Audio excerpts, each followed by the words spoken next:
नमस्कार, आप देख रहे हैं वीके न्यूज। मैं हूं सुनील राव। किसी को घर मिला हिस्से में या कोई दुकान आई, मैं घर में सबसे छोटा था, मेरे हिस्से में मां आई।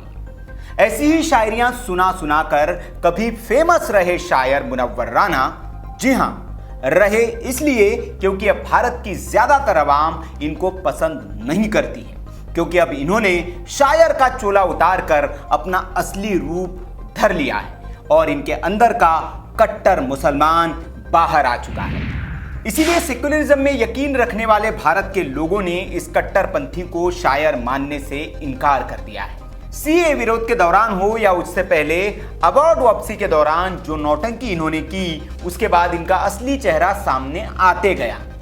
लेकिन अब राम मंदिर पर फैसला आने के बाद इनका दिमागी संतुलन हिल गया और ये जिस तरह की भाषा का इस्तेमाल कर रहे हैं, वैसी भाषा एक शायर तो कतई नहीं बोल सकता, क्योंकि उनकी भाषा बिल्कुल किसी सड़क छाप की तरह है। यह भी मैं नहीं कह रहा हूं, यह कह रही है उनकी ही बिरादरी की एक बहन सुबूही खान।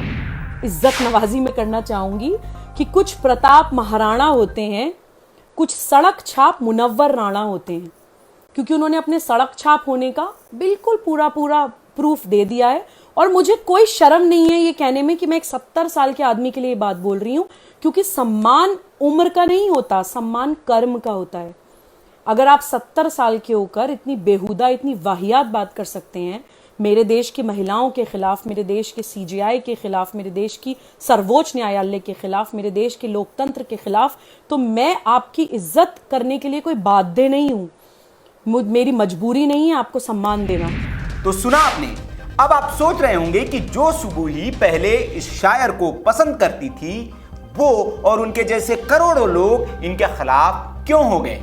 तो इसकी वजह है राम मंदिर पर फैसले के बाद सुप्रीम कोर्ट और पूर्व मुख्य न्यायाधीश के लिए इनके मुंह से निकलने वाले अल्फाज। ये सुप्रीम कोर्ट के जजों की तुलना कभी तवायफ से करते हैं तो कभी उनके लिए इतने आपत्तिजनक शब्दों का इस्तेमाल करते हैं कि जिसे हम इस पब्लिक प्लेटफॉर्म पर इस्तेमाल भी नहीं कर सकते। लेकिन चूंकि शायर का चोला ओढ़े मशहूरी हासिल कर चुके इस कट्टरपंथी सीआर की सच्चाई सबके सामने आनी चाहिए, इसलिए उनके बोले हुए शब्द आपको सुनाने जरूरी है। तो आपको बताएं कि मुनव्वर राना ने एक निजी टीवी चैनल से बातचीत में रंजन गोगोई के लिए इन शब्दों का इस्तेमाल किया। रंजन गोगोई जितने कम दाम में बिके हैं, उतने कम दाम में हिंदुस्तान की रंडी नहीं बिकती है, एक राज्यसभा की मेंबरी के लिए। अब बताइए कि क्या यह भाषा किसी शायर की हो सकती है। मां पर शायरी लिखकर मशहूरी हासिल करने वाले इस शायर की असली नीयत अब आप समझ गए होंगे कि इसके मन में नारी का सम्मान कितना है। ये मां जो एक नारी का रूप है, उसका कितना सम्मान करते होंगे। किसी महिला के लिए इतने घृणित शब्दों का इस्तेमाल कर मुनव्वर राना ने बता दिया कि वो शायर की खाल में छिपे हुए एक सड़क छाप शख्स ही है जो इस तरह के शब्दों का इस्तेमाल कर सकते हैं। वैसे मुनव्वर राना साहब ने पूर्व चीफ जस्टिस गोगोई की तुलना जिस पेशाई महिला से की है, लगता है उनको उस पेशे का अच्छा खासा अनुभव है, तभी वे इतने बेखौफ होकर और भरोसे के साथ उसके दाम टीवी चैनल पर खुलकर बता पा रहे हैं।